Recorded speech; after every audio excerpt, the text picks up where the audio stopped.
I think it takes it back to me, guys, doesn't it? Yep, it does.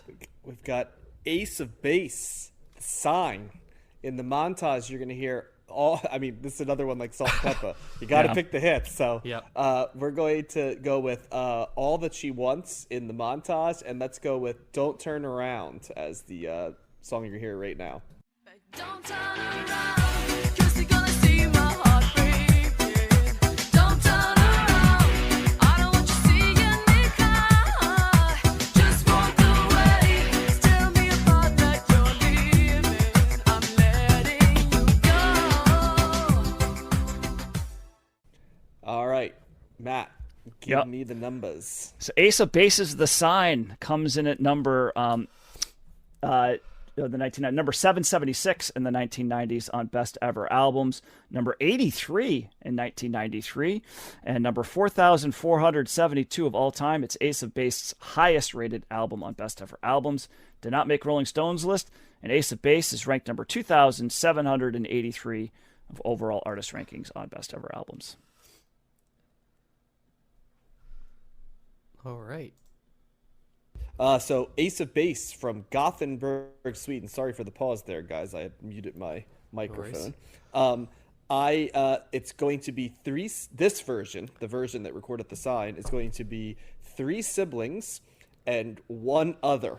And I've been listening to some podcasts recently, and have been annoyed when people have mispronounced artists or actors or people whose names I know how to pronounce. So I'm trying to not do that. However, I did my due diligence on this, and I got the names, and they were in Swedish, which I'm pretty with Jonas, Lynn, and Jenny Berkren. We're pretty good there. So Berkren, pretty much is how it is. Unfortunately, for how I see it, is Ulf Ekberg. Ekberg, as pronounced in Sweden, is just not accessible to me in terms of the pronunciation, in terms of me being able to do that on short notice. So we're going to go with Ulf Ekberg as the last member of the group. They were not. He is the other in this case. Yes. So they formed in 1987. Originally, Jonas Berkren was in a new wave and punk cover band called G. Conrad. There's all kinds of great names in this bio, guys, so just get ready.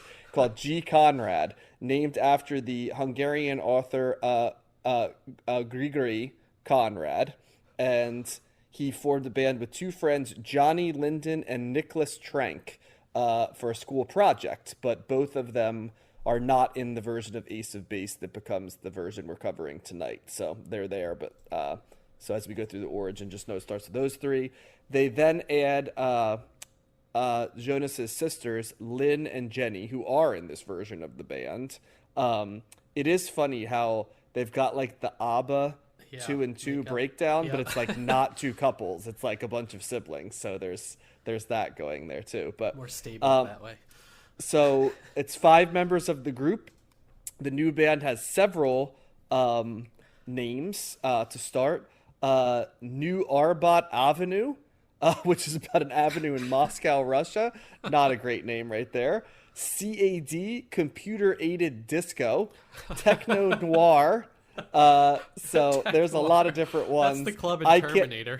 That's what it says. It says Wow. the Terminator nightclub. Yes. So it's nice pull, Josh. At this point, I was going to say like that's what it was, but Josh got there first. So yes, Black Technology is what that translates to.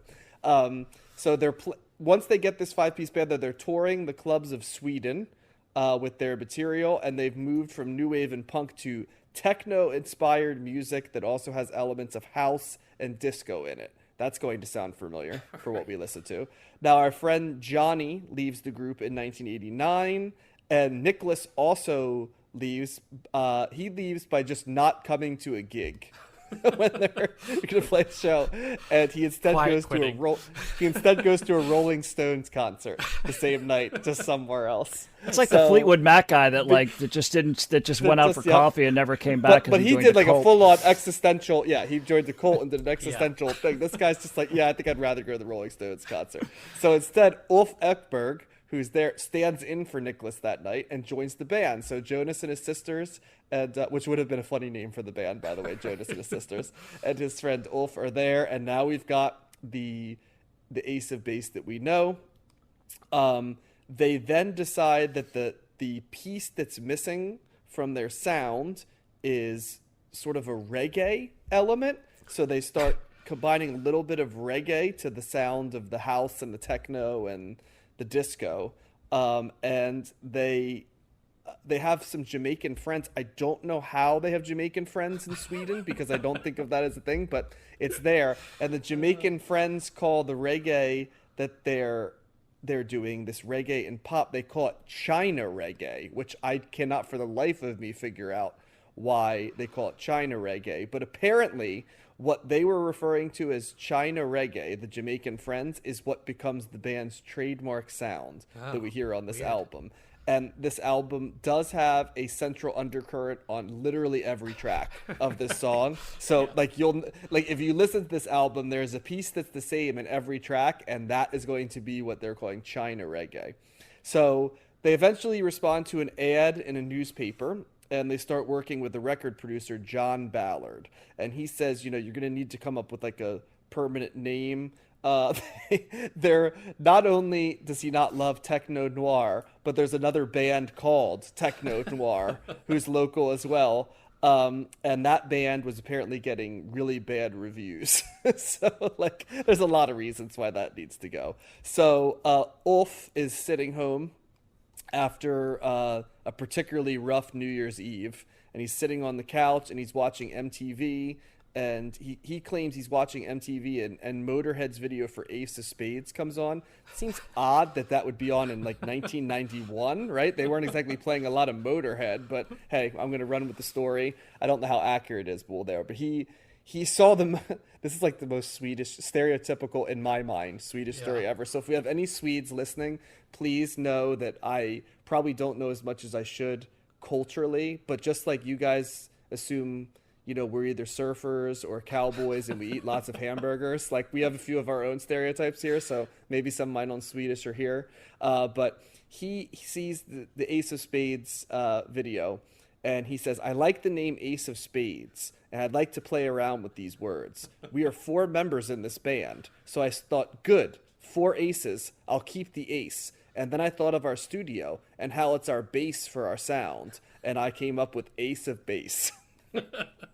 I always would have thought it would have had to do with the sound of the bass. Yeah, but like nope. the bass. And then when you look at it, it is B-A-S-E. It is Yep. B-A-S-E. So in fairness, but I just always thought Ace of Bass was a play on the idea of we're bass heavy, dance music. But nope, we are the aces of our bass is where that comes from. So they continue to play Gothenburg. They are certainly not an immediate hit. This is 1991. They're still going, but they've got the name. They're sending out demo cassettes to record companies. Just everybody's saying no thank you. They're even in Stockholm. They're like, yeah, I don't think this is going to make it, which is kind of baffling in some ways, because they have ABBA right there. And it's just sort of this seems like it could, I don't know, maybe I'm not thinking like I should. Maybe people just thought ABBA was a perfect kismet, and you couldn't. Yeah, you just, or not a flash in the pan, just you couldn't recreate 2 women and 2 men singing. Pop songs again. But there's a lot, not even false starts. It's just they're just floating by and playing and sending different stuff out, and then finally, they record what is called "Wheel of Fortune" is the song of it, and Wheel of Fortune sort of gets repurposed a lot of different times. It gets play, and it finally gets on the Danish charts. It doesn't gain traction even in Sweden. It gets on the Danish charts, and it enters the Danish singles chart at number 6 before going to 2. And this apparently allows them to have enough success to continue working on music. They produce a couple other songs that are small, not hits, but make some chart play in Sweden, and it just keeps. And I remember reading this, and I'm like, when does Ace of Base go from this to selling a bajillion albums?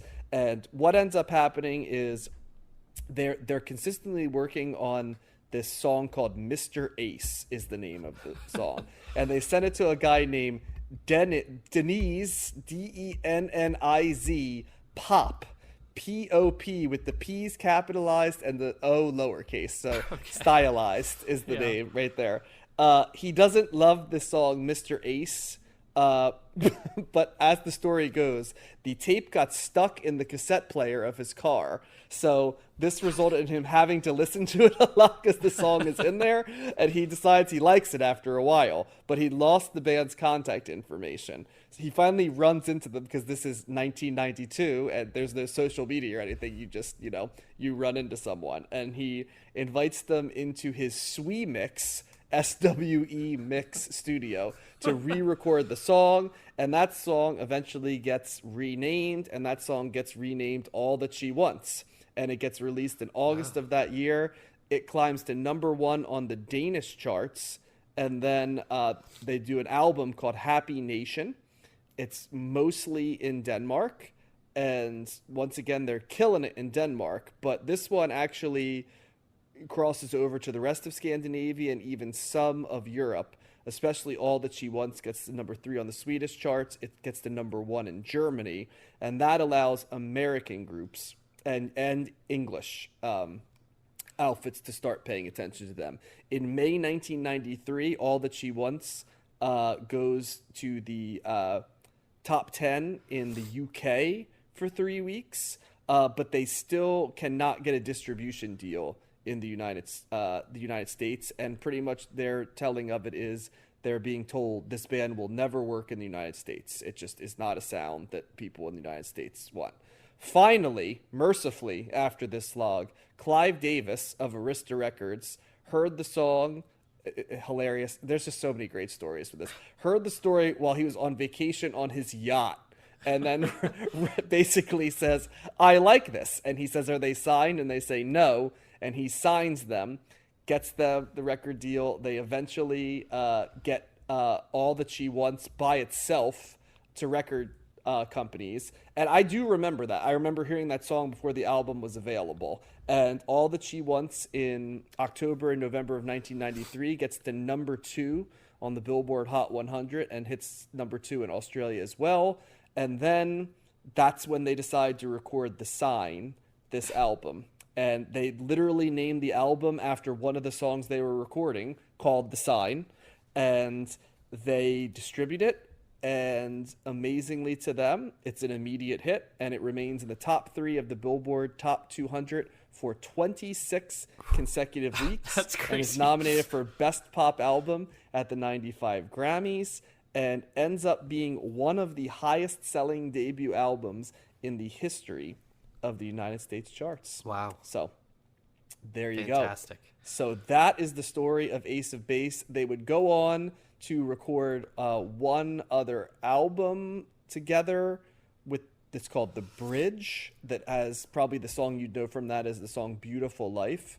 And Beautiful that's a Life good song. is most well known for being the first top 100 hit ever written or produced by a gentleman by the name of Max Martin, who would go on to write like literally every pop song of the next 30 years. And somehow, Josh, you clearly know, somehow Matt did not recognize this name when I brought it up last week, which is amazing because we're going to only drop this guy's name about 7,000 times in future years. Famous, Yep. I would say. Yes. So, so that's where he comes into the chat at that point. And then a couple members of the band leave afterwards. The band never formally breaks up, but they are releasing albums as like a different version of them, and they're reuniting. But a couple of the members of the group, most notably Jenny, never comes back to the group. So there we go. That was a long bio, and I normally don't do long bios, but there's a lot of, I thought, interesting stuff in that. Ace of Base, one of the most unlikely success stories in probably the U.S. up till that point, although it seems inevitable, doesn't it? Because it's just sort of like ABBA, Ace of Base, Roxette. Like, there seems to be this, woman-man combo thing that works really well for Swedish artists, but I guess they were not seeing it. Josh, you get the first take on this one. Well, I have an interesting history with this album. Oh, really? Okay. First of all, this is the first album my sister ever got into and listened to probably around, if it was around this time, it was, she was 7 or so. So I heard this album constantly. And obviously, since it was on the charts for 26 weeks also, I heard it in everywhere. I remember hearing it at a like, it must have been elementary school or middle school dance, like Halloween dance, because people were dressed up in Halloween costumes. I remember it there. And it's continued to live in my life because Emily will sing The Sign unprompted for going on a decade now, at random times throughout our life. So Interesting. She I never sings knew a that lot, about and her. I love that. But she'll get songs stuck in her head, and she'll just sing them without even thinking about it. And The Sign is one of them. So this song has never really left my life. And that being said, this album is incredibly catchy, if a bit formulaic in one note. I did enjoy listening to it. The hits are all hits for a reason. The Swedes do one thing really well, and that's craft. Incredible earworm They do a pop lot more songs. than one thing very well. Well, at least Yes. this one thing in the music space. And I picked up on, it's funny you gave the history of the name of the band, because I did note, I was like, Ace of Base, that doesn't really mean anything. What does the name of the band mean? I was thinking about that for a long time. But right from the jump with All That She Wants, that's a catchy song, and I picked up on the reggae beat, and that carried throughout. The China reggae.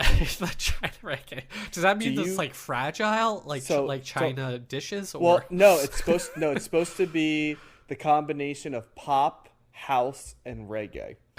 okay, is that okay? Well, also, there was a famous artist who, not necessarily was criticized, but said that Don't Turn Around was the inspiration. There's a lot of hilarious people that, shockingly, which we'll Yeah. cover at the end, but a more recent, like is in the last 10 to 12 years, song that sounded a lot like Don't Turn Around, that as soon as they said it, I was like, oh my God, they're absolutely right on that. Oh, Anybody man. catch anything?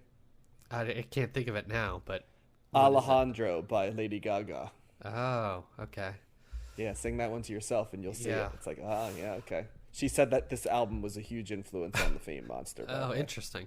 Yeah, I guess that makes sense. Yeah, so that combination of house and reggae and the dance is certainly prevalent on this album, and to their sound. Don't Turn Around's another great one. I like when the guy comes in with the short rap. That's probably Olaf or something. That was pretty funny. But then they kind of like just continue this theme. I will give the sisters credit. I feel like they are good singers, and I think that kind of elevates this album a bit. If this album existed nowadays, as a new album, it would be just auto-tuned to death. But I think since they can actually sing, it provides some value there. I don't know. Every song is kind of catchy. The Sign, techno reggae. I like when she goes up to the higher register at the end on that song.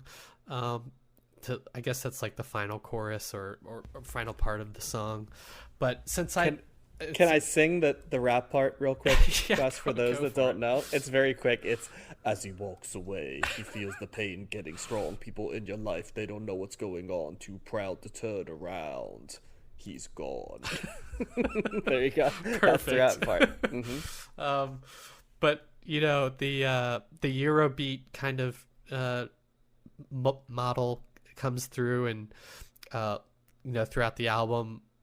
I guess I was surprised at how many of these songs I remembered since I had heard it so much. Living in Danger, Waiting for Magic has the hilarious chorus, Kiss Me Baby, I'm Snow White sleeping in a coffin waiting for you. That was hilarious. And then Happy Nation, I heard that. I don't know if I heard that recently or just knew it, but that is another one. So it's hard to like hate this album, and since it's almost impossible for me to give this album a bad review, but it's not like a fantastic mind-blowing album either, so it's like firmly mid to thumbs up for me, and I can't help but like it on some level. So it was popular for a reason, and I totally get it, so thumbs up for me. Yeah, I own this album. Nice. It's kind of weird. And I don't. It was just probably based off of the singles, right? So Yeah. it's kind of like the tale of two albums, right? Because you've got the singles, which are like you guys said. There's reasons why they were singles. It's very good songs, very catchy, great hooks, great beats, Yep. and they're just it's just very solid. So I think it was probably a Columbia House or BMG purchase on my end. As I was buying a lot of CDs like that back then. So, and I think we were also trying to like, my buddies and I were trying to like maybe become DJs too, like we did some school dances what? and stuff. So yeah, we Never- were like How have I DJ. never heard this story before? I don't know. Yeah, we did. My one of my friends had like access to like a variety of like speakers and equipment because his father was like a preacher. Not just And dropping a bomb out of nowhere. We got his we would use his equipment from the church to like we DJ'd a couple of like middle school dances and stuff. And it was going pretty my well. So God. we ended up getting a bunch of CDs. You know, part of the reason we got BMG was like, let's get a bunch of like, albums that we could, use for DJs and pay Yeah. relatively little for them. And this probably came from that.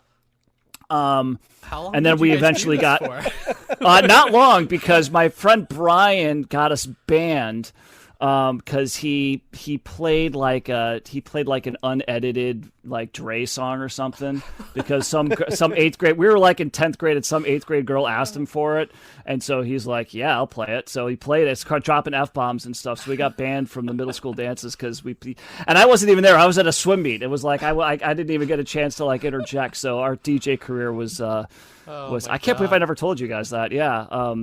I So, can't believe you never told me this either. it didn't last- I would have it- brought well, it this didn't up at last least very long. 100 times. We honestly probably only had about 4 or 5 gigs. And that was, like throughout. So it was not a very long lasting enterprise for us. So anyway, do you have DJ names?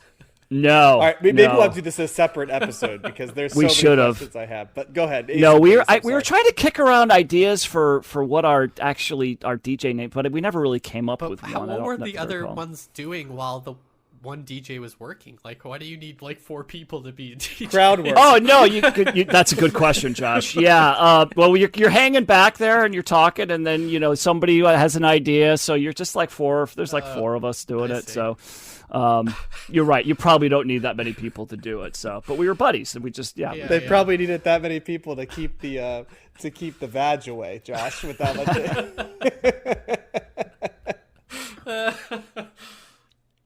Oh, my So yeah, God. so I owned this record, and I remember at the time being like, man, this is really not my vibe, right? Because you have those 3 singles, and then you've got a full blown like club album essentially, right? Yeah. So yes, there's the reggae influence, there's the dance pop stuff in there, but it's like a club record, right? This is a very very much designed for that type of environment, which was not kind of like music that I was listening to voluntarily or just seeking out on my own. So I remember being like, I'm a little disappointed by that, right? Like the singles and whatever. Wish they could have done a little bit more, a little less on the dance, club side, a little bit more on the pop side. Right. But having said that, like you said, Josh, it's all really catchy stuff, and I particularly like "Young and Proud" was a song that I legit really liked as well. Like I thought and I still think that the first 4 songs in this are like, wow, really good, right? And I think that "Young and Proud" kind of stands out to me as the song that wasn't a single, that was just something that kind of was a little bit of a different level for me. I just think that like the urgency behind the chorus and the piano part is just, it's really, really catchy. And so I kind of stopped listening to the album after that. So, not as terribly familiar, but listening to it this past week, I was, hearing these songs, I was reminded of them. And yeah, again, surprised by, okay, it's really catchy. Right. And in light of like all the different things that we're listening to. And again, it's not like I'm, listening to club music, all the time, or on, that's kind of what I'm grabbing. I did like this, it's hard, like it's while it's not my genre of choice, it's super catchy. It certainly has its place in like more of a dance or club vibe, or even just here and there at home, right? You don't need, you can still have like really upbeat dance music in your home and still enjoy it. So I think that they have a really good pop sensibility, really good melody here. So there's some really good choruses, and yeah, it's actually, I never thought of the Lady Gaga connection, but yeah, like kind of where pop music went, how dance heavy a lot of things kind of became in different ways, right? Because there's a lot of different ways to do dance or club music. I could see this kind of being influenced on someone like a Lady Gaga, for example. So yeah, I think it's the singles are kind of there, but then you're getting a little bit of a different vibe from the other songs. But it wasn't unappealing at all. It was actually quite. I was kind of vibing out to some of this. So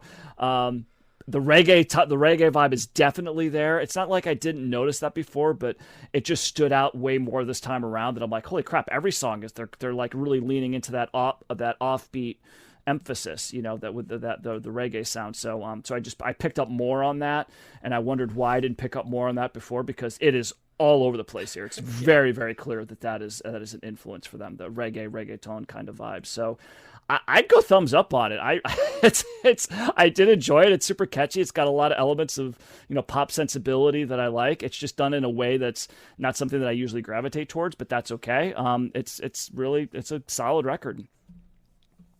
Yeah, it's funny because I remember the three singles, and I remember particularly liking All That She Wants and Don't Turn Around, and in sort of like a guilty pleasure type of way. The Sign, I didn't dislike, but I wouldn't say I liked it as much as the other two. But outside of that, it never inspired me to be like, oh, let me buy the Ace of Base. Like, I knew they were huge, and the songs. If you were a DJ, John, you would have been all over it.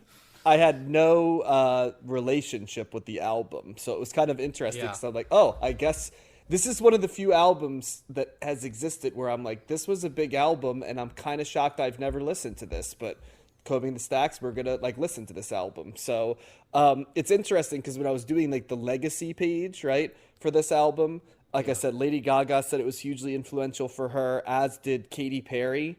Said Teenage Dream, she was trying to make The Sign, which of course makes sense. Yep. Robin said that she was there. Camila Cabello, that song Liar is basically the melody of All That She Wants, which absolutely is easy to see.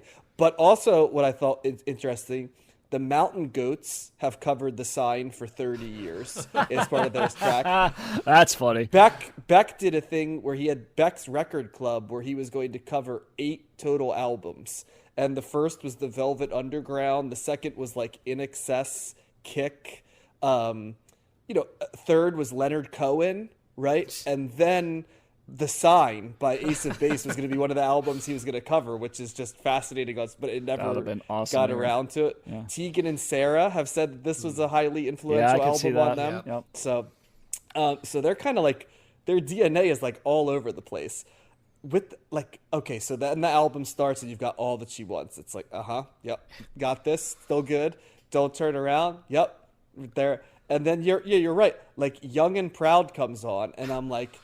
Then I realized, have you ever done one of those things where you look at what the top song was in the charts in every number one hit in the 90s, and then you have the one for Europe, and it's we're living in two different planets kind of, because Europe is nothing but Eurodance, and in the American charts there's a couple Eurodance songs that get through. Right. And here's where I'm gonna show my American flag here a little bit. The only ones that get through are the top tierest bangers, right? Return of the Mac, right? And What Is Love, the ones that are the best ones of the genre. And then in Europe, it's they took them and then 100 other ones.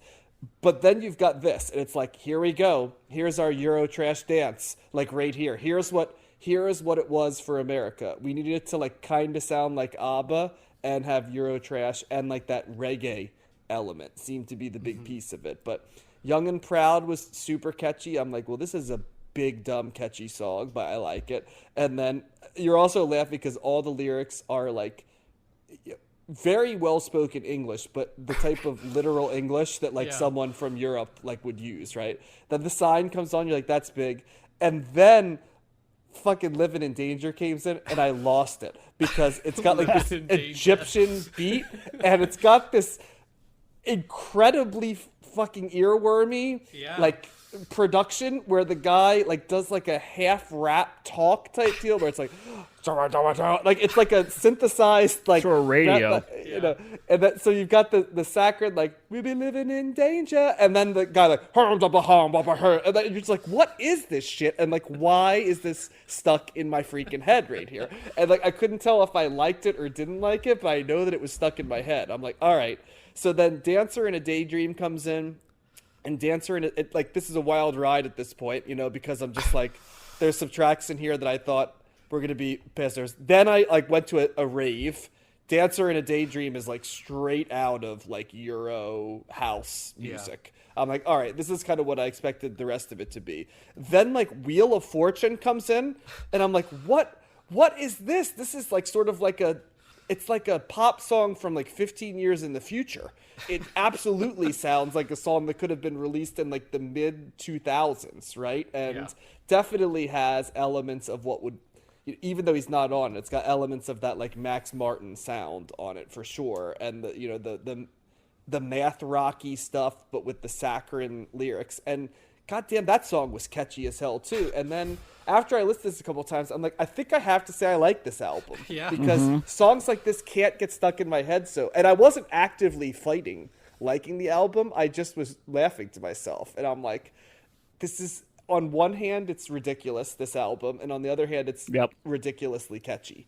And so you got to tip your cap because it almost feels like there's some sort of sorcery, because this isn't music I feel like I should like, but it just somehow comes together. If you said to me, okay, there's going to be Swedes that are singing songs that are, you know, genre mixers, I'm like, oh, kind of like ABBA was, and I thought ABBA was always a little gimmicky, right? But they also had pop sensibility. It's like, no, but like they're going to also throw in a lot more standard sounds. So there's going to be a lot more reggae and house and techno, and I would be like, ugh, that sounds like it's a lot. You know what I mean? But somehow it all works. So yeah, I have to give this a thumbs up. And you know, this is a rare one where it sounds like you guys both had a relationship with this album, and I knew the 3 singles, and then I'm getting like Living in Danger in my life and being like, what is this? And I still don't quite know what that was, or if I like it, hate it, or somewhere in between. But it certainly worked in its own way. So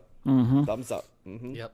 I think that's a perfect way to end that recap and summary of our Ace of Base review for sure. I tried my best.